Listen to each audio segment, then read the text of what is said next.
जय बोलो देवादिदेव 1008 श्री भगवान महावीर स्वामी की जय जय जय। अहिंसा परमो धर्म की जय जय जय। परम पूज आचार्य गुरुवर श्री विद्यासागर जी महाराज की जय जय जय। परम पूज गुणायतन प्रणीता शंख समाधान करता भावना योग प्रवर्तक पूज मुनिवर श्री प्रमाण सागर जी महाराज की। पूज मुनिवर श्री अभय सागर जी महाराज की जय जय जय। हो संसार में घटनाएं घटती है, वस्तु का परिणमन होता है, वह सब कुछ अपने अपने स्वभाव के अनुसार होता है। हम पूरे प्रकृति पर नजर डालें तो प्रकृति का सब काम अपनी गति से चलता है। उस कार्य में न तो किसी का हस्तक्षेप होता है, न ही उसमें कोई विशेष भागीदारी। ये स्वभाव है और स्वभाव के अनुरूप परिवर्तन परिणमन निरंतर जारी है। रोज सूरज उगता है, रोज सूरज अस्त होता है। ये चला आ रहा है और चलता रहेगा। पूरब से ही उगेगा, पश्चिम में ही अस्त होगा, उसके क्रम में कोई परिवर्तन नहीं। प्रकृति का जो परिणमन है वह स्वाभाविक है,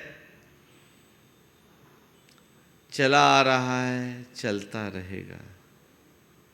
लेकिन स्वभाव से चलने वाले इस परिणमन के प्रति सबका अलग अलग दृष्टिकोण होता है। अगर स्वभाव को स्वभाव के रूप में देखते रहे तो कहीं कोई बात नहीं, लेकिन जब हम उसे अपने एंगल से देखना शुरू करते हैं तो उसमें बहुत सारा खेल शुरू हो जाता है। आज के संदर्भ में 4 बातें आप सबसे कहूँगा।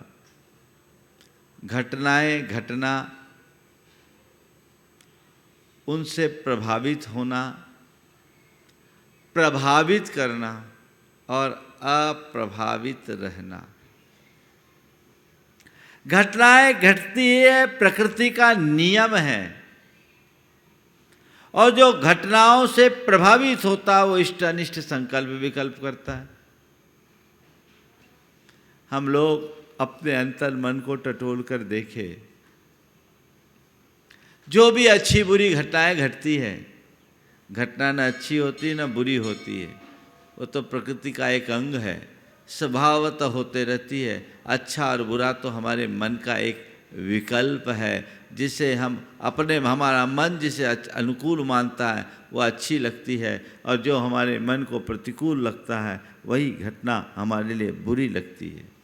ये सारे संयोग, जितने भी संयोग हमारे साथ जुड़ते हैं, कई बार तो ऐसी स्थिति बन जाती है, कुछ पल पहले तक जो अच्छी लग रही थी वही बाद में बुरी लगने लगती है, और जो बुरी लग रही थी वही अच्छी लगने लगती है। ठंड अधिक है, लोग कांपते हैं, तो कपकपी की अवस्था में धूप में जाओ तो धूप सुहाती है, लेकिन थोड़ी देर तक धूप में तप लो तो वही धूप चुभने लगती है ना। हाँ, ये क्या है? ये हमारे मन की परिणति है।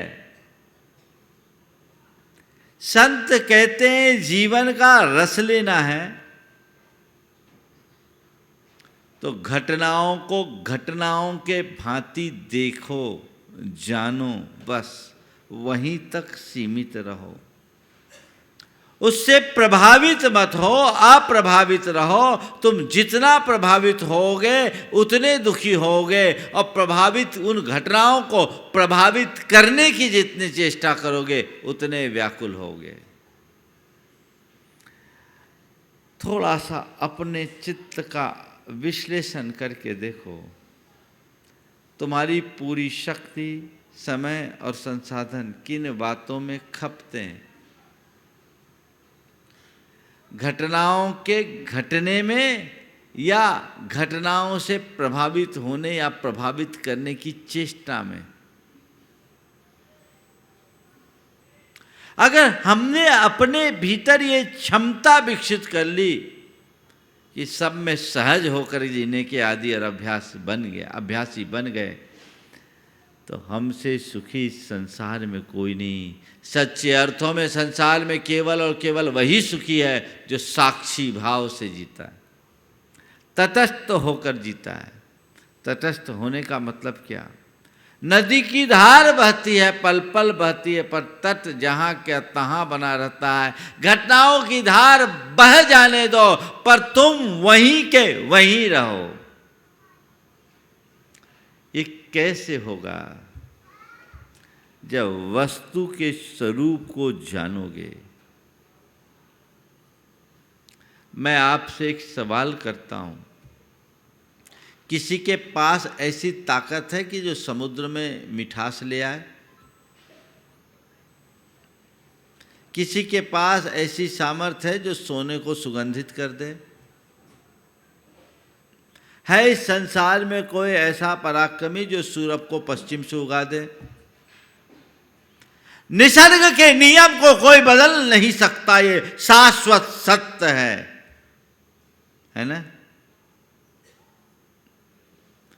कुछ स्थूल बातों को तो हम स्वीकार लेते हैं।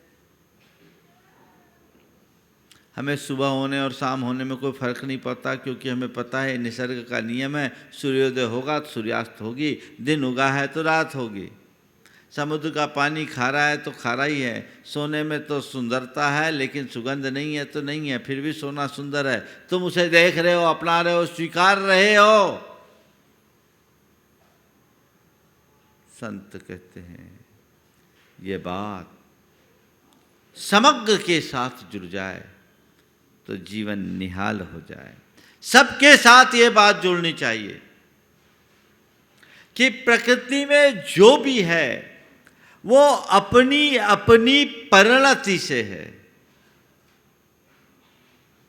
आप लोग बोलते हो जड़ चेतन की सब परिणति प्रभु अपने अपने में होती है, अनुकूल कहूँ प्रतिकूल कहूँ ये झूठे मन की वृत्ति है ना? ये किसकी वृत्ति है? झूठे मन की, जो हमारे मन की कल्पना है, जिसका कोई आधार नहीं, जिसका कोई वजूद नहीं, जिसका कोई अस्तित्व नहीं, उसमें हम उलझ करके रहते हैं। जीवन के सत्य को पहचानने वाला ही अपने जीवन का असली आनंद ले पाता है। तो जीवन के सत्य को जानो, जीवन के सत्य को पहचानने का पुरुषार्थ करो, ताकि अपने जीवन के मार्ग को प्रशस्त किया जा सके और जीवन को आगे बढ़ाया जा सके।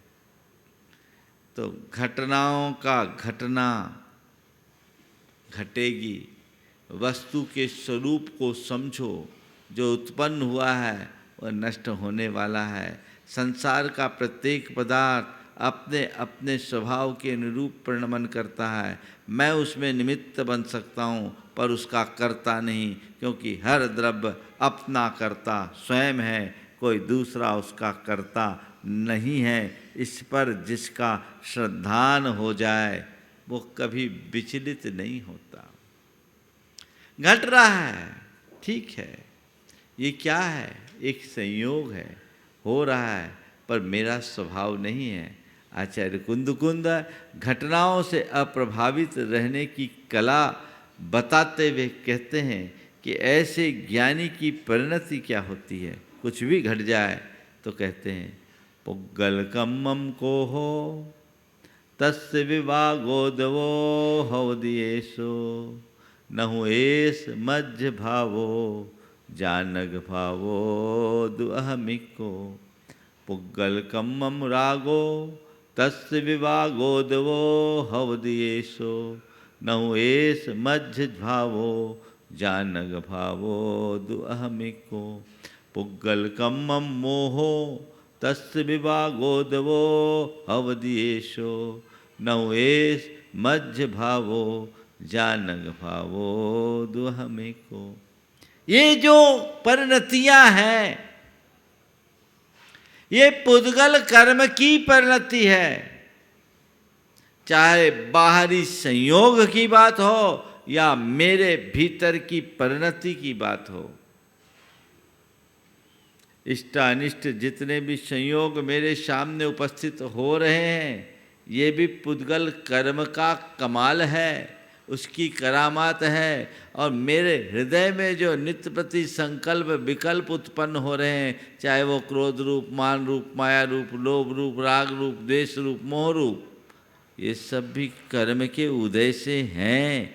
मुझ में हो जरूर रहे हैं, पर वो मेरे नहीं है, मेरा स्वभाव नहीं है, वो विकार है। मैं तो निर्विकार हूं। मुझे विकारी नहीं, निर्विकारी बनना है। मुझे विकारी नहीं, निर्विकारी बनना है। ये परिणति जिसकी हो गई, वो जीवन में कभी दुखी नहीं होगा। तो आज का सूत्र है, घटनाएं घटती है, घटने दो, उससे प्रभावित मत हो, साक्षी बन करके जियो। लाभ में, हानि में, संयोग में, वियोग में, मान में, अपमान में, और सुख में, दुख में साक्षी बनकर जियो।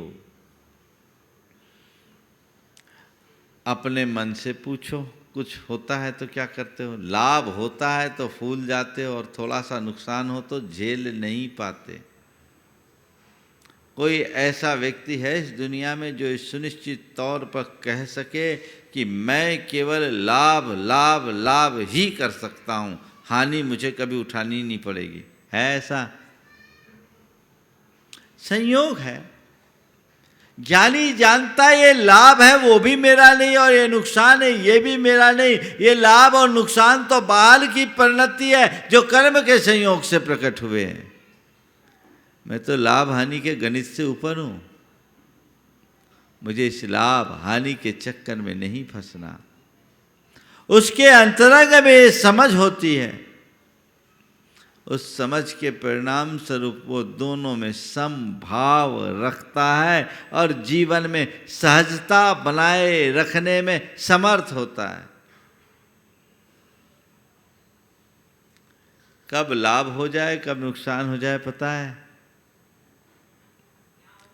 मेरे संपर्क में एक सज्जन है, एक बार मैं सम्मेद शिखर जी में ऐसी ही बात की कि इधर लाभ और नुकसान दोनों चीज़ें तो कर्म का खेल है, कब क्या हो जाए कह नहीं सकते। इसमें स्थिरता रखना चाहिए, लाभ और नुकसान दोनों को पर भाव मानना चाहिए। एक सज्जन मेरे प्रवचन के तुरंत बाद आधा घंटे बाद आए, बोले महाराज आज आपने जो कहा वो मेरे साथ घट गया। बोले क्या हुआ? बोला महाराज जी हमारा आदमी, अभी मेरे पास एक साथ दो समाचार आए आधा घंटे के अंतराल से। एक में मेरा आदमी तकादा करके आ रहा था और वसूली करके आया, उसके 12-13 लाख रुपए थे, लोगों ने लूट लिया, रास्ते में छीन लिया। और दूसरा उसके 15 मिनट बाद मेरे बेटे का फ़ोन आया, एक प्रॉपर्टी थी किसी दूसरे स्टेट में, उस प्रॉपर्टी में काफ़ी दिनों से डील नहीं हो रही थी। बेटे का फ़ोन आया, पापा आज अचानक वो डील हो गई और हमारे टारगेट से 20% प्लस है। मतलब मैं सोच रहा था किस पर हंसूं किस पर रोऊं। ये एक लाभ का समाचार तो दूसरा नुकसान का समाचार। यथार्थ ये है कि जो लाभ है वह भी मेरा नहीं, नुकसान है वो भी मेरा नहीं। लाभ भी ऊपर का है और नुकसान भी ऊपर का है। मैं तो लाभ और नुकसान से ऊपर हूँ। ये मनोवृत्ति जिसके अंतरंग में होगी वो कभी दुखी होगा? कब होगा ये? जब तुम्हारे साथ भेद विज्ञान जुड़ेगा, वस्तु के स्वरूप को समझोगे। अभी तो सब उलट फेर में लगे रहते हैं। थोड़ा कुछ हो जाए तो मन बेचैन हो उठता है, लोग हैरान परेशान हो जाते हैं, है ना। बड़ी बातें तो जाने दीजिए, थोड़ी थोड़ी बातों में असहज हो जाते। मैं एक महानगर में था और मैं प्रतिक्रमण कर रहा था। प्रतिक्रमण भी हवा की दृष्टि से पंडाल में ही बैठ के कर रहा था। कोलकाता में था, नाम ले लेता हूँ। तो वहाँ एक जिस कैंपस में था वहीं प्रवचन था, सब कुछ था। तो मैं पंडाल में बैठ के प्रतिक्रमण कर रहा था। एक बहन जी आई, बहुत परेशान। मुझे करीब 20 से 25 मिनट प्रतिक्रमण में लगते हैं और 20 से 25 मिनट तक वो पंडाल में इधर से उधर छानबीन कर रही थी। मेरा प्रतिक्रमण पूर्ण हुआ, देखा तो एकदम लाल मुख, परेशान। मैंने पूछा, बहन जी क्या हो गया? बोले, महाराज जी सुबह प्रवचन में आई थी, कान का टॉप गिर गया। कान का टॉप गिर गया। बोले, टॉप ही गिरा, कान थोड़ी गिरा। नहीं महाराज, बहुत कॉस्टली थी, डायमंड की थी। हमने बोला, टॉप ही गिरा, कान थोड़ी गिरा। बोले, नहीं महाराज जी वो नहीं बात, बहुत कॉस्टली थी, डायमंड की थी। बहुत देर से खोज रही हूँ महाराज जी, नहीं मिल रहा है, आप आशीर्वाद दो, मिल जाएगी। हम बोले, मिलना होगा तो मिल जाएगा, परेशान क्यों हो रही? फिर हमने कहा, कॉस्टली थी, कितनी कॉस्टली होगी? नहीं महाराज काफ़ी कॉस्टली है। हमने कहा, ये बताओ आपकी जितनी संपत्ति है और एसेट्स हैं उसकी तुलना में 1-8%? नहीं महाराज उसके हिसाब से तो बहुत कम। हम बोले, ये बताओ करोड़ों की संपत्ति की धनी होकर अगर 2-4 लाख का टॉप खोया तो इतने बेचैन क्यों हैं? टॉप गिरा, गिर जाने दो, मन की चैन को मत जाने दो। एक बात सोच लो, मेरे भाग्य का होगा तो मिल जाएगा और नहीं मिलना होगा तो नहीं मिलेगा। परेशान क्यों? नहीं महाराज जी बहुत सुंदर है, बहुत सुंदर था। हम बोले, वो था, पर तुम अपने आप को तो आज भी सुंदर बनाए रख सकते हो। जो खोया सो खोया, जाने दो, मेरा है क्या? बहुत मुश्किल।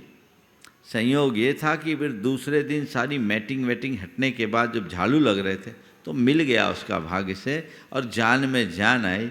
जब वो आए दोनों पति पत्नी मेरे पास, हमने बोला, देखो एक छोटी सी चीज़ ने तुम्हें कितना परेशान कर दिया, इसी का नाम है आसक्ति, और यही मनुष्य को उलझाती है। सबके दुख का मूल केवल यही है, जो उलझा कर रखती है, बुरी तरह से उलझाती है। घटना घटे, घट जाने दो, प्रभावित नहीं होना, सहज बने रहना, लाभ हानि में ठीक है। संयोग वियोग में जीवन मरण हो जाए किसी का तो भी उसको सहना है। अभी कोविड ने न जाने कितने लोगों को कितने बड़े बड़े झटके दिए। वहाँ अपनी स्थिरता, वहाँ अपनी स्थिरता, अपने मन की क्षमता को बनाए रखने का पुरुषार्थ होना चाहिए।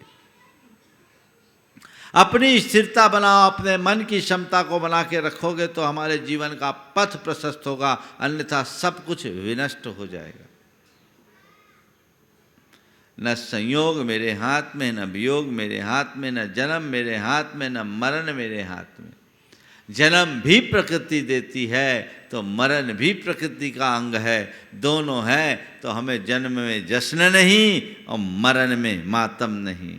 इसे जीवन का एक हिस्सा मानकर स्वीकार करना चाहिए।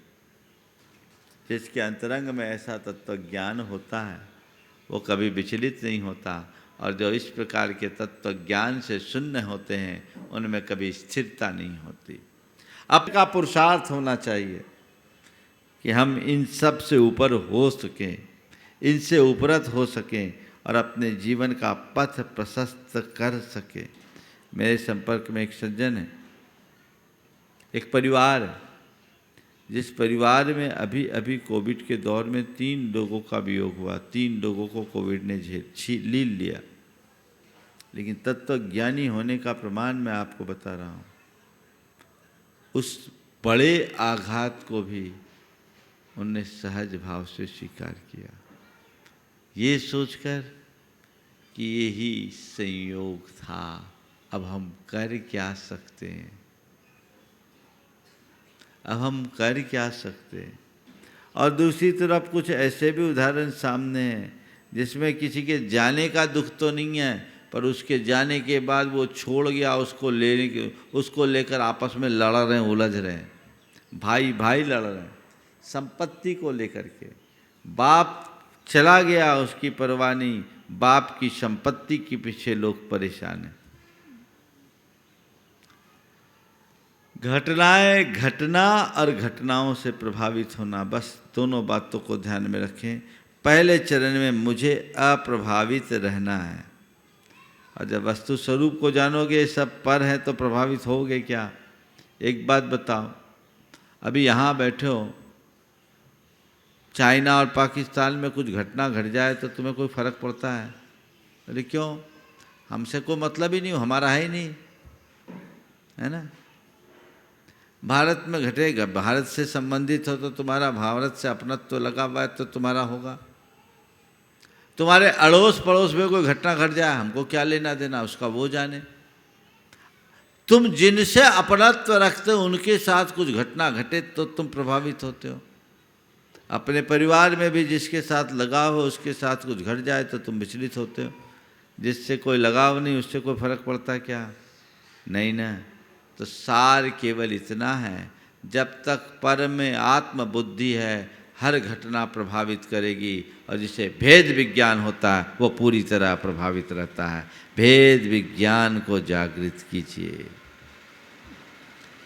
पर संयोग है, मेरे नहीं है, ये मन में आना चाहिए। ये जग गया, जीवन बदल गया। मान अपमान में भी ठीक है, न मान मेरा है न अपमान मेरा है, न जीत मेरी है न हार मेरी है। जीत भी बाहर की, हार भी बाहर की, मान भी बाहर का, अपमान भी बाहर का, क्योंकि मैं तो मान अपमान, जय पराजय और हार जीत से परे हूं।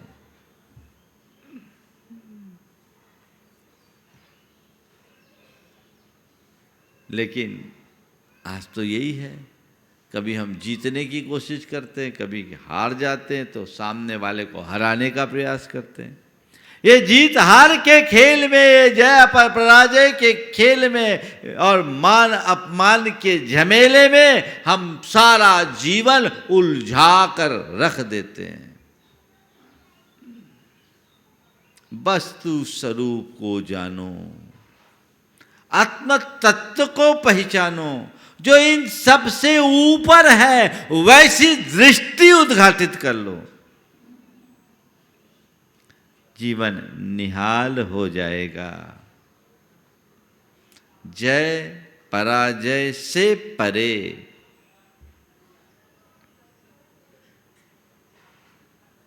सुख और दुख है, आज अनुकूलताएं हैं, बड़े सुखी हैं, प्रतिकूलता आ गई, दुखी हो गए। क्यों? न ये सुख शाश्वत है न दुख शाश्वत है। सुख भी कर्म का फल है और दुख भी कर्म का फल है। मुझे सुख और दुख दोनों में सहज बने रहना है। सहज बने रहने की क्षमता विकसित कीजिए, तो घटनाओं से प्रभावित न हो। तीसरी बात है प्रभावित करना।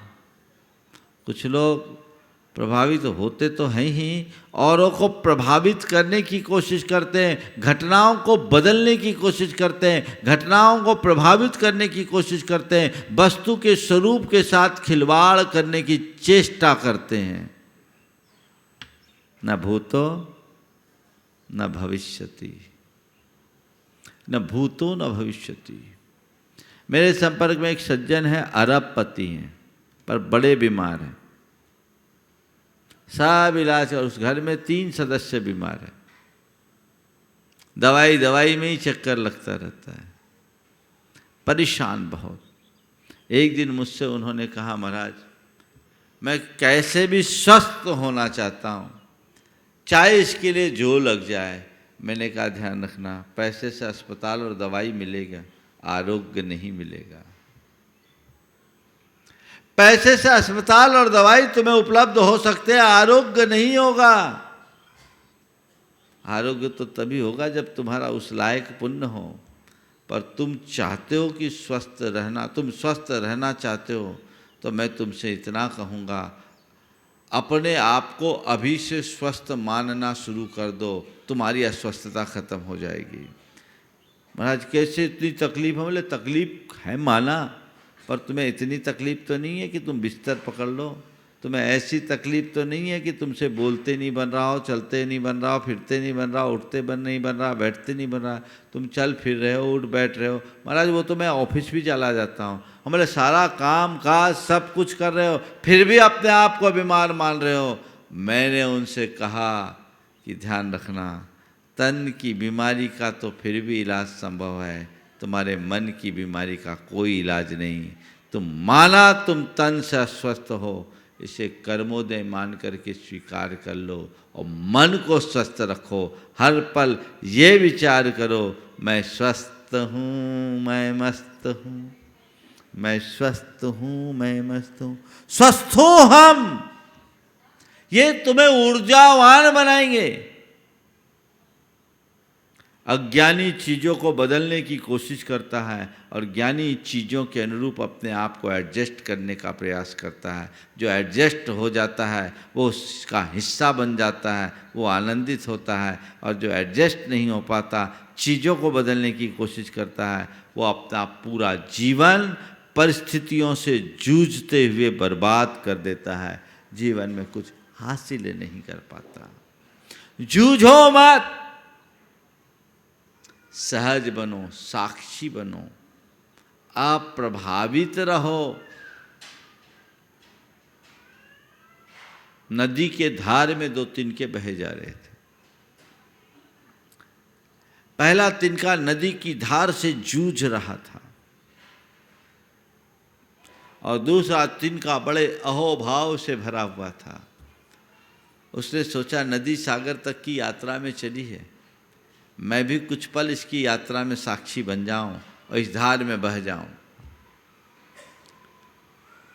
जो तिनका नदी के धार के साथ बह रहा था वो तो सागर तक पहुंच गया, लेकिन जो तिनका नदी की धार से जूझ रहा था, एक लहर आई, तिनके को उखाड़ करके बाहर की तरफ फेंक दी।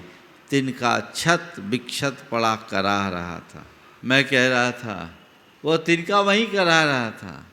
संसार में भी दोनों तरह के लोग हैं, एक वे हैं जो समय की धार से जूझते हैं और एक वे हैं जो परिस्थितियों को सहज भाव से स्वीकारते हैं और बह जाते हैं, उससे अप्रभावित रहते हैं, जीवन धन्य हो जाता है। तो परिस्थितियों को जानिए, समझिए, जो है जैसा है उसे सहज भाव में स्वीकारिए, उसे बदलने के लिए उतावले मत बनिए। जितना प्रयास हो सके प्रयास कीजिए, पर परिणाम को लेकर परेशान मत होइए। यदि ये मनोभाव जाग गया तो जीवन का काया पलट हो सकता है। और ज्ञानी उसी में रहते हैं जो उन सब के प्रति अप्रभावित रहते हैं। उनको कोई फर्क नहीं पड़ता कि पुग्गल कम्मम रागो तस्य विवागोदवो हवदियेसो नौ एस मज्ज भावो जानक भावो दो अहमिको। ये तो सब ऊपर का खेल है, मैं तो मात्र ज्ञाता आत्मा हूं, ज्ञायक स्वरूप हूं। ये समझ अपने अंदर जगा लो, जीवन निहाल हो जाएगा। आज जितने भी लोग हैं ना, तुम्हारे जीवन में जितने भी दुख हैं, उन दुखों का इलाज इसी में है। और पाओगे कि व्यक्ति के जीवन में तन से संबंधित दुख तो न के बराबर हैं, कम हैं। जितना दुख है वो क्या है?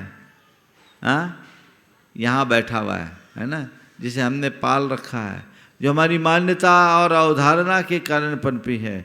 और अगर हमने अपनी मान्यता को ठीक कर लिया, अपनी अवधारणा को बदल दिया, तो आज भी हमारे जीवन का काया पलट हो सकता है। अवधारणा को बदलिए। कल मैंने कहा था भ्रम का निवारण होना चाहिए, चाहे वह स्वरूपगत हो या सत्तागत हो, चाहे संबंध संबंधी हो या धर्म विषयक हो। ये जितने भी भ्रम हैं ये हमें उलझाने वाले हैं। भ्रम का निवारण होना चाहिए, यथार्थ की तरफ दृष्टि होनी चाहिए, जिससे जीवन का पथ प्रशस्त हो सके और हम अपने जीवन को आगे बढ़ा सकें। तो ये अपने अंदर ऐसी क्षमता विकसित करे जो हम सब से अप्रभावित रहने में समर्थ रह सके। चलो जो हुआ सो हुआ, हो जाने दो। आया सो मेरा नहीं, गया सो मेरा नहीं। जो व्यक्ति ऐसी परिणति वाले होते हैं, देखिए उनका जीवन कितना उत्कृष्ट हो जाता है। हमने सुना है पंडित सदासुखदास जी या बनारसी दास जी के यहाँ एक चोर आया। बनारसी दास जी के यहाँ एक चोर आया। चोर चोरी कर रहा है। सारा सामान उसने एक पोटली में बांध लिया। इनकी नींद खुल गई, ये देख रहे हैं। चोर जब पोटली उठा रहा है, पोटली कुछ भारी लग रही है, तब बनारसी दास जी उठते हैं, उस पोटली को उसको सिर पे रखने में सहयोग करते। चोर चकित, ऐसा आदमी तो हमने आज तक नहीं देखा कि चोरी करने आने वाले चोर के लिए ये सहयोग दे रहे। मामला क्या है? बोला भैया देख, ये तो मेरे परिगा का भार था, तू ले जा रहा है सो ले जा रहा है। तू जो ले जा रहा वो भी मेरा नहीं और जो रखा था वो भी मेरा नहीं, मेरा तो मैं हूँ। मुझे लगा तुझे कुछ तकलीफ हो रही है तो मैं तेरे को दे रहा हूँ। चोर शरणागत हो गया, बोले आप तो संत पुरुष हो, आप जैसे व्यक्ति का धन ले जा कर के हम कुछ नहीं कर सकते। कितनी उच्च दृष्टि, दूसरे तो रो रो के आधे हो जाए, ऐसी दृष्टि नहीं होनी चाहिए। अपने अंतरंग में बदलाव लेकर आए और जीवन को हम सही दिशा में ले जाने की कोशिश करें। यथासंभव जो अपने आप को अप्रभावित रखता है वो धन्य होता है। महाराज जी आप कहते हो बहुत अच्छी लगती है, लेकिन जब प्रैक्टिकल बात सामने आती है तो सब कुछ इधर उधर हो जाता है। वहाँ तो हमारा मन उसी में रच पच सा जाता है। उसके लिए एक ही सूत्र है, आप नित्य प्रति दोहराइए, मुझे सहज रहना है, मुझे सहज रहना है, मुझे सहज रहना है, मुझे सहज रहना है। इस मंत्र को अपने भीतर घोंटना शुरू कर दीजिए। अगर आपके अंदर ये बात गहरा जाएगी, सहज रहते रहते रहते आप अपने जीवन के परम साध्य को प्राप्त करने में समर्थ हो जाओगे। जब भी ऐसा कुछ घटेगा, मुझे सहज रहना है, मुझे सहज रहना है।